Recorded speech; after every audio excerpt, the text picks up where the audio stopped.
Hi guys, we're going to go over some details on how to finish the armbar and some grip breaks.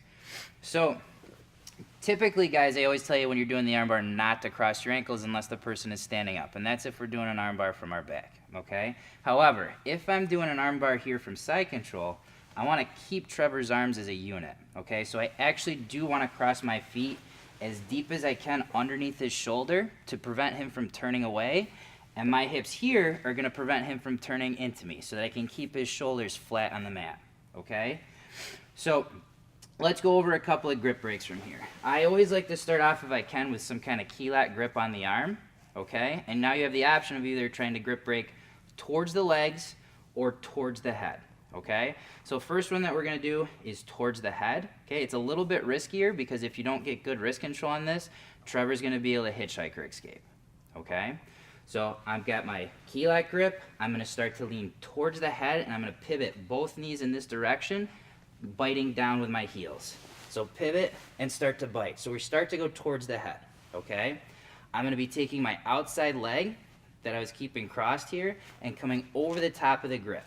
So over the top of the grip, peel it, which should strip. Now guys, it's important that I don't try and change my grip on Trevor's arm. I'm just going to start to slide up towards the wrist, making sure that his thumb is pointing in the opposite direction that I'm extending my hips, okay? So thumb is upright in this current position, hip up, there's my tap, okay? If Trevor was to turn his wrist in the hitchhiker escape position or turn his wrist in the other direction, guys, obviously now if his wrist is turned this way, if I bring my hips up, I'm not attacking the elbow joint, okay? But I don't have to force his thumb straight up. If he's turned this way, I can push it this way. So just wherever you need to push in the opposite direction the thumb is facing. So if Trevor's going to put a thumbs up, I'm just going to push in this direction for the finish. Okay, so it's less about thumb up so you can get your hips behind it, but it's more just pushing wherever the elbow shouldn't go, this direction.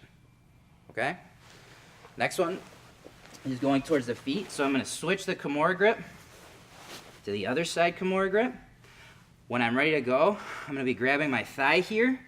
I'm going to start to scoop the leg for control. This foot, if I can post it to the mat, great. And then I'm going to lift my hips up and corkscrew my body towards this leg. So hip up, it's going to put a tremendous amount of pressure on his forearm, which will cause the grip break. Same thing, guys. I don't want to risk changing grips, so I slide down, and there's your tap. Okay?